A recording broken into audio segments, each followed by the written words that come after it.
In 1908, on the edge of Lake Superior, one of the wealthiest men in the American Midwest finished building a house meant to secure a family's future for generations.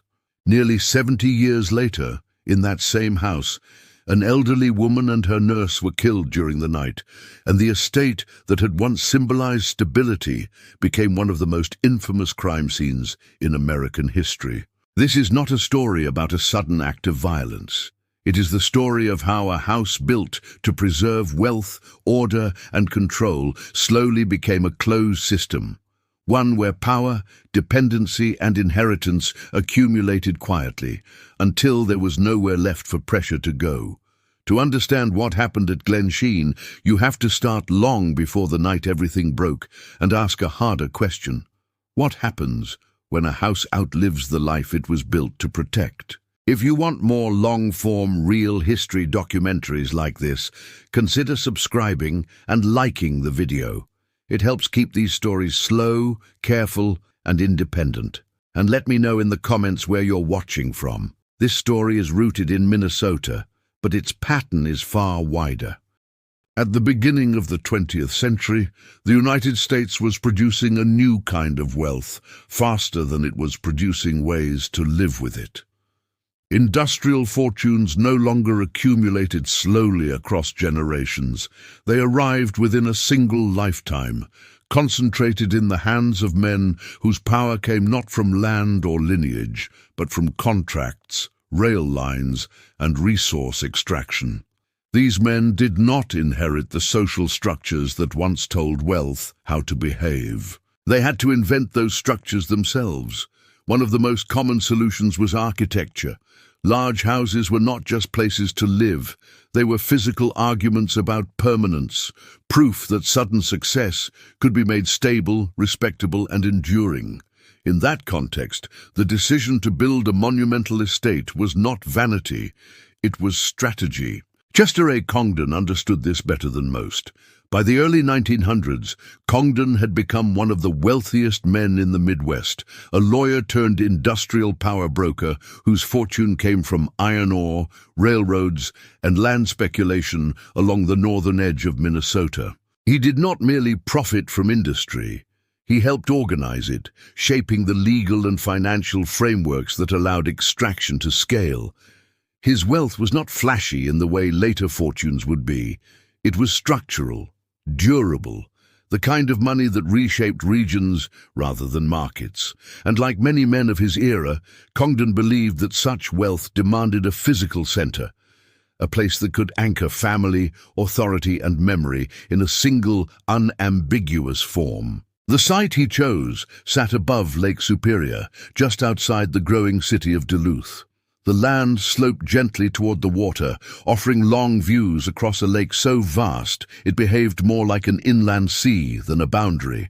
The location was deliberate. Duluth was not a resort town. It was a working port city, a funnel through which raw materials passed on their way to eastern factories. To build there was to place oneself at the edge of movement, close enough to industry to remain relevant, but elevated enough to remain separate. The house that would rise on that land was not meant to retreat from the world. It was meant to overlook it. Construction began in 1905 and continued for 3 years. Congdon spared little expense, but he also avoided excess for its own sake. The architects and designers he selected emphasized craftsmanship over ornament, permanence over fashion. The resulting structure, later named Glensheen, contained 39 rooms arranged across multiple levels, each designed with specific function and hierarchy in mind. Public rooms flowed deliberately into one another, creating spaces suitable for entertaining and display. Private rooms were positioned with care, offering separation rather than isolation. Service corridors and staff areas were integrated invisibly, allowing the machinery of daily life to operate without intruding on the family's experience of order. This was not a whimsical house. It was a disciplined one. The interior reflected the same philosophy. Every surface was intentional. Hand-carved woodwork, custom furnishings, and carefully selected materials signaled taste rather than extravagance. Nothing was accidental. Nothing was provisional. The house did not invite change. It assumed continuity. It was designed to be inhabited by generations who would understand their roles within it instinctively.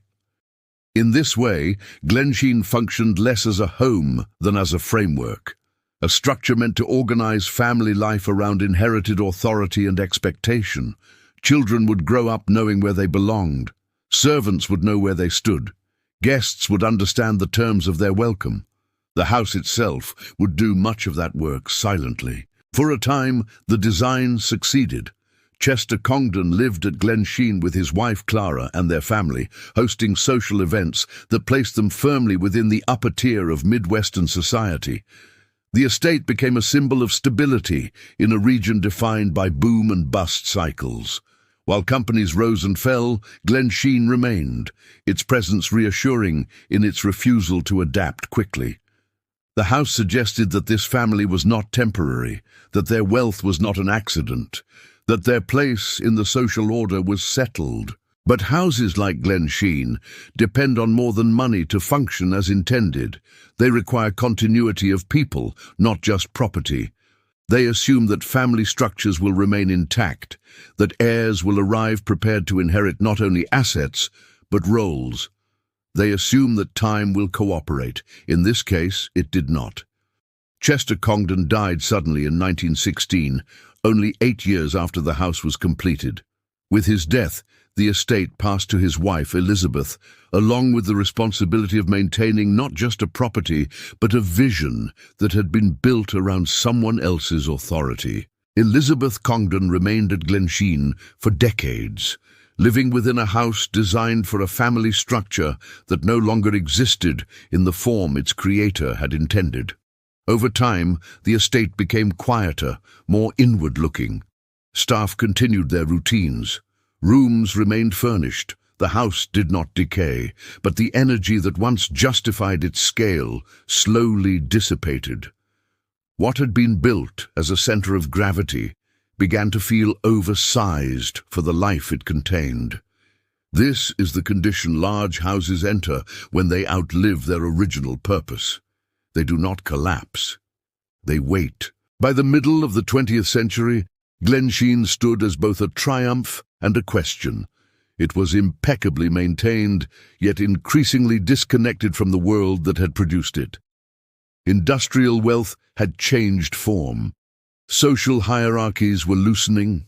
The idea that a single house could anchor a dynasty no longer carried the same certainty. Elizabeth Congdon, aging and increasingly dependent on others, occupied a space that had been built to project control, not vulnerability. The house remained orderly, but the assumptions embedded in its walls were eroding quietly. This is where the story truly begins, not with violence, not with scandal, but with a mismatch between intention and reality. Glensheen was built to hold power steady across time. Instead, it became a container for unresolved transitions, between generations, between eras, between forms of wealth and forms of care. By the time events would finally force the house into public attention, its foundations were already carrying stresses they were never designed to absorb. What followed did not come from nowhere. It emerged from a structure built to last forever, confronting a world that no longer believed in that promise. After Chester Congdon's death in 1916, Glensheen did not change in any visible way, which was precisely the problem. The house had been designed to absorb continuity, to carry forward a rhythm of authority, hospitality, and family hierarchy that assumed a clear center of gravity. With that center gone, the structure remained intact, but the logic that animated it weakened.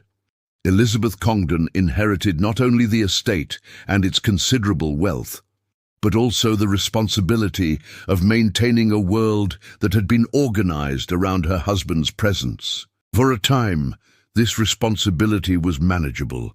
The staff continued their routines. The grounds were maintained. The rooms were kept ready. The house functioned as it always had. But beneath that surface continuity, something subtle was shifting. Glensheen had been built to project stability outward, not to adapt inward. As the years passed, the house became less a home shaped by daily life and more a system that daily life had to work around. Elizabeth Congdon was not a recluse, nor was she disengaged from the world. She remained socially active, charitable, and involved in civic life well into her later years. But aging inside a house of this scale introduces a quiet imbalance. Large estates assume physical resilience. They assume hosts who can move easily through space, oversee operations, and command authority without assistance. As Elizabeth grew older, those assumptions eroded. The house did not shrink to meet her needs. Instead, her needs expanded into the house. More staff were required. Care became layered. Dependency increased, not dramatically, but incrementally.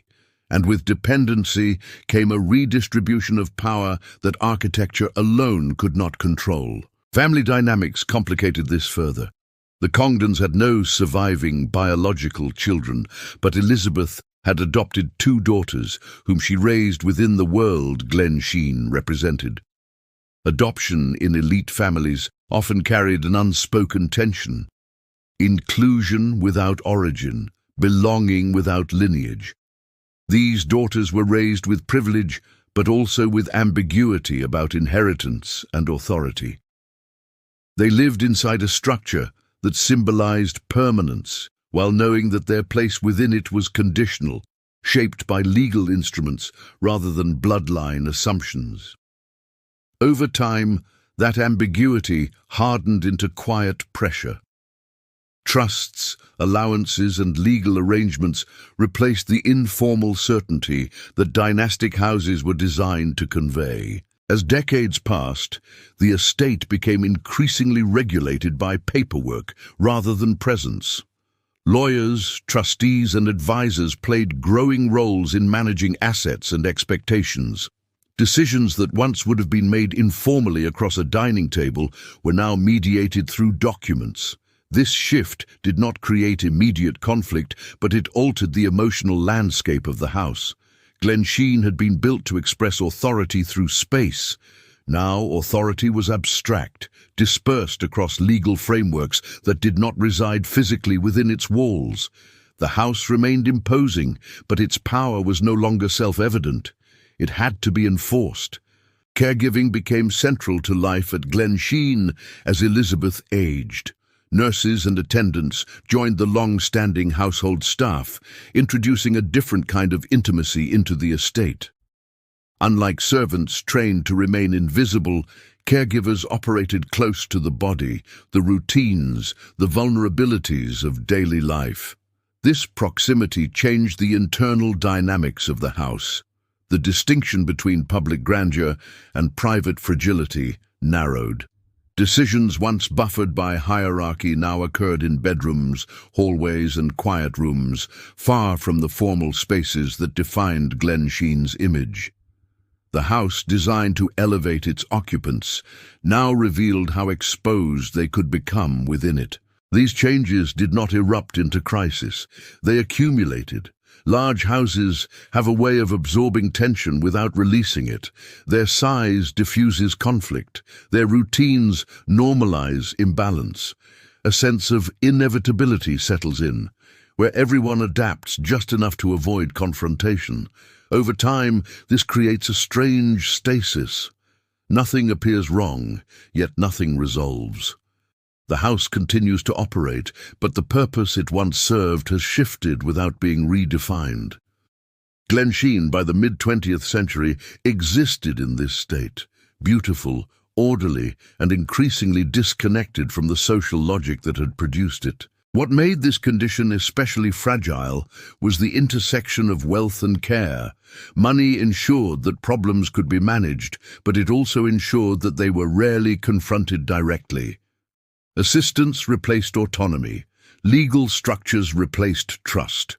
The house functioned as a buffer between Elizabeth and the consequences of aging, insulating her from certain hardships while amplifying others. Dependency became normalized. Authority became ambiguous. And within that ambiguity, relationships took on disproportionate importance.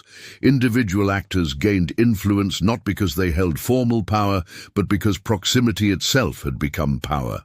By the 1960s and 1970s, Glensheen was no longer a family estate in the sense it had once been. It was a residence sustained by systems, routines, and obligations that had grown more complex as the original family structure thinned. Elizabeth Congdon, now elderly and increasingly reliant on care, lived within a house that had been built to magnify control, not to manage vulnerability. The contrast was stark, even if it went unspoken. The very features that once made Glensheen feel secure, its size, its separation, its internal self-sufficiency, now made it insular. Insulation can become isolation without ever announcing the transition. This is the moment in the story that is often overlooked. The tragedy associated with Glensheen is usually treated as a sudden rupture, an inexplicable act that shattered an otherwise static world.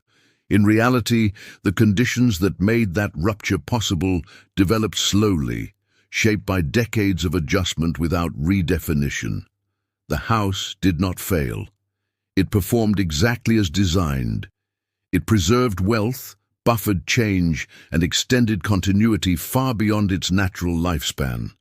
But in doing so, it also created a closed environment where dependency, resentment, and pressure could accumulate without external correction. By the time the events that would define Glensheen entered public history, the house had already become something its builder never intended.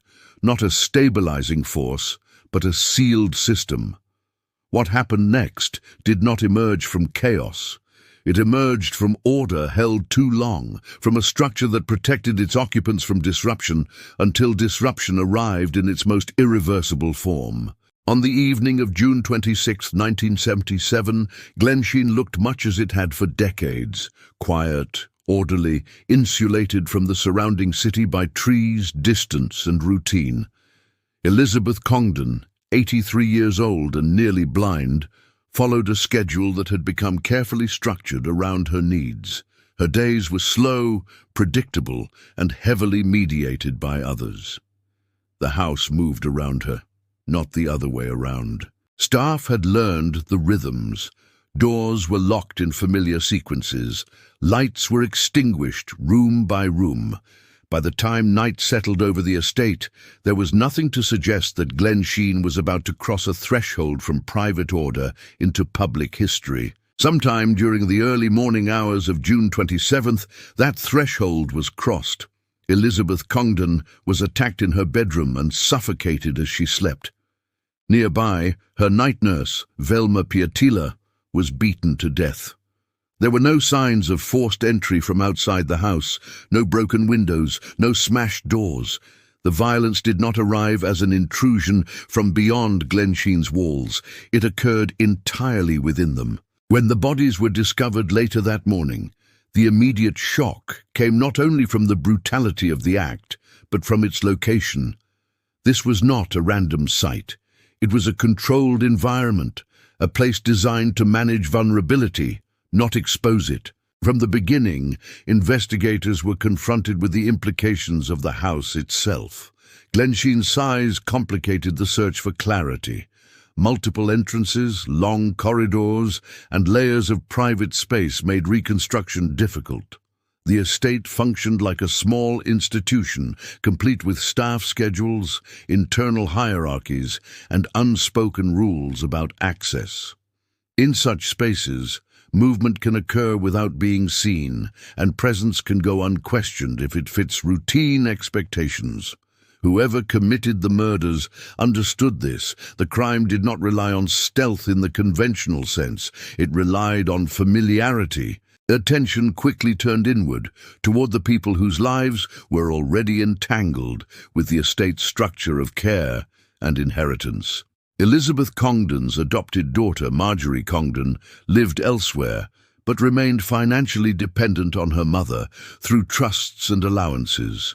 Her husband, Roger Caldwell, had a history of financial difficulty and resentment toward the controls placed on his access to Congdon wealth.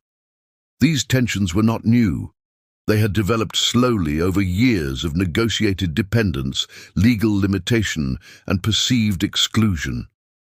In houses like Glensheen, where authority is embedded in property and paperwork, conflict often appears muted until it is no longer containable. The investigation that followed unfolded over months, then years, revealing not a simple narrative of guilt or innocence, but a web of legal maneuvers, conflicting testimonies, and procedural uncertainty.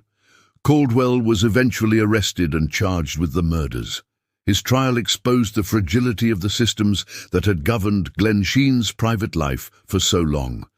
Evidence was debated, motives were scrutinized. The courtroom became the first space where the internal tensions of the estate were examined publicly, stripped of the discretion that had previously kept them intact. In 1978, Caldwell was convicted and sentenced to life in prison. For a moment, it appeared that the story had reached resolution. But resolution proved as elusive in the legal aftermath as it had been in the decades leading up to the crime. Caldwell's conviction was later overturned on appeal due to procedural issues. Years later, he entered a plea to a lesser charge, receiving a reduced sentence. Marjorie Congdon was also charged, accused of involvement in planning the crime, though her case ended without conviction. The legal process stretched on, marked by reversals and ambiguity. The desire for a clean ending, so often imposed on stories of violence, was frustrated repeatedly. The truth did not resolve neatly because the conditions that produced it had never been neat. What is often missed in retellings of the Glensheen murders is how deeply the crime was embedded in the structure of care and control that defined life inside the estate.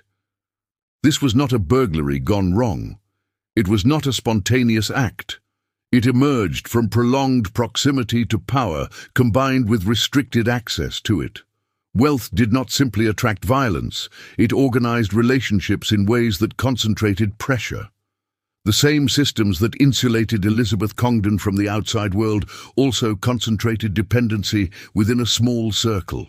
When conflict arose, there were few outlets for its release. The house absorbed tension the way it absorbed sound, quietly, until it could not. The murders transformed Glensheen instantly. Rooms that had once signified stability became evidence. Private spaces became sites of scrutiny. The estate's long-standing separation from public life collapsed overnight. Journalists arrived. Cameras entered rooms that had been carefully curated to project dignity. The house that had been built to control narrative now became subject to it. And because the crime occurred within a setting so heavily associated with wealth and refinement, public fascination intensified. Glensheen was no longer just a mansion, it was a symbol, a stage on which broader anxieties about inheritance, privilege, and hidden decay could be projected. Yet even as attention focused on the horror of the night itself, the deeper story remained largely untouched. The violence was treated as an aberration rather than an outcome. The narrative framed Glensheen as a place where something went wrong, rather than a place where pressures had been managed, deferred, and contained for decades. In reality, the murders did not rupture an otherwise stable system. They revealed its limits. They exposed what happens when structures designed to preserve order outlast the conditions that made that order meaningful. By the time the legal proceedings finally subsided, the Congdon family's private claim to Glensheen had effectively ended. Elizabeth Congdon was gone. The authority she embodied, already diluted by age and dependence, was replaced by public interpretation. The house could no longer function as a sealed environment. Its story, once tightly controlled, had escaped into the open. What remained was a question that would define the estate's future. What becomes of a place built to hold power once that power collapses inward? That question would shape everything that followed. Not just how Glensheen was remembered, but how it would be preserved, interpreted, and repurposed.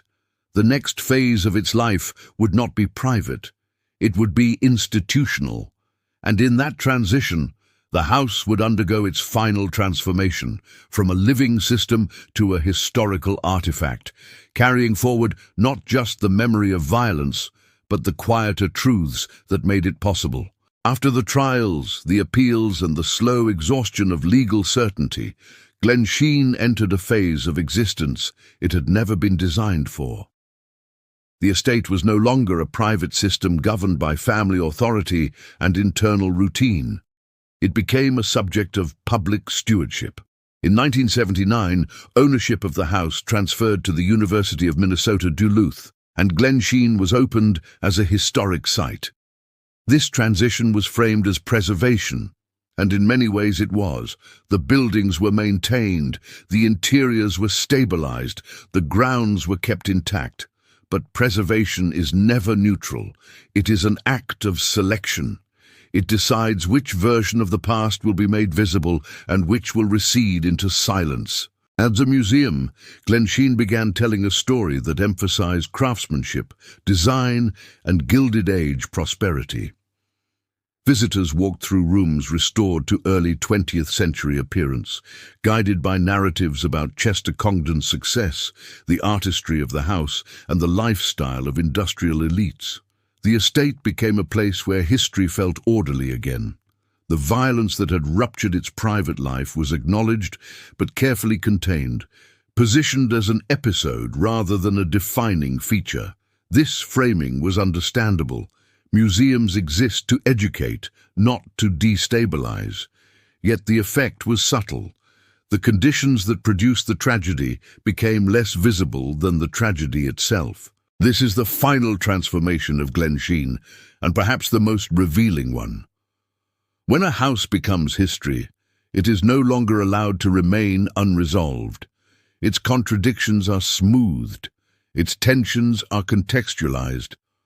What once felt unstable is reorganized into narrative.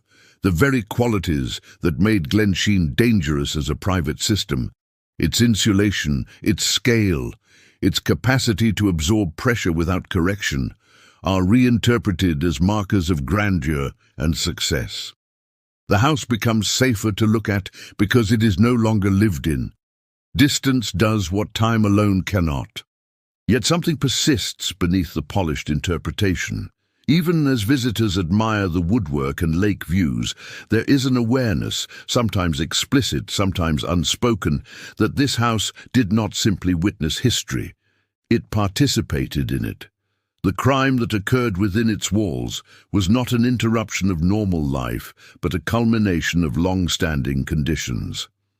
The museum cannot fully erase that knowledge, nor does it try to. Instead, it manages it, folding the story into a broader narrative of rise, decline, and legacy. This is how societies make large, uncomfortable structures livable again, by explaining them. What Glensheen ultimately reveals is not a lesson about violence, but about continuity. The house was built to preserve order across generations, and for a time, it succeeded. It stabilized wealth. It insulated authority. It absorbed change without visibly altering itself. But no structure can preserve intention indefinitely. When the social systems that support a building's logic erode, the building does not adapt on its own. It waits. And waiting, over long periods, concentrates pressure rather than releasing it. The tragedy at Glensheen is often described as shocking because it occurred in a place associated with refinement and control. But that reaction misunderstands the relationship between order and vulnerability. Highly controlled environments do not eliminate risk. They redirect it inward. They reduce the number of actors while increasing the stakes of each relationship. Over time, this creates a closed system where conflict has few exits. When it finally breaks through, it does so with force disproportionate to any single event. Today, Glensheen stands as one of the most intact Gilded Age estates in the United States, admired for its beauty and preserved for public benefit.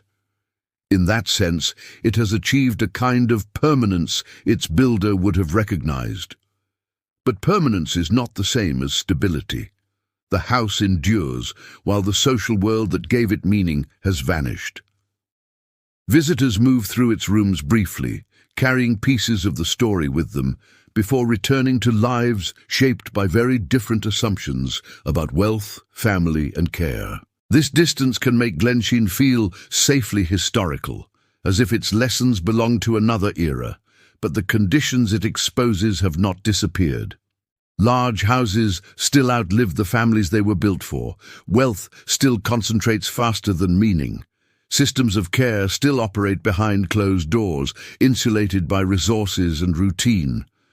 What has changed is not the pattern, but the scale and visibility of its consequences.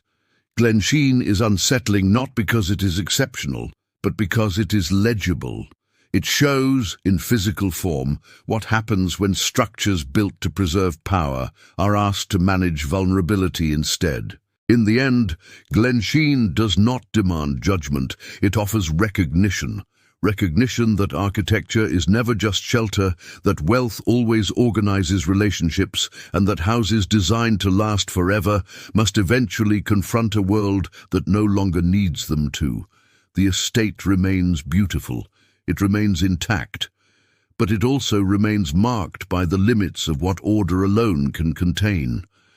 That is its quiet truth, preserved alongside the furniture and the view of the lake, waiting for those willing to see it not as a mystery, but as history doing exactly what it always does, revealing the consequences long after the intentions have faded.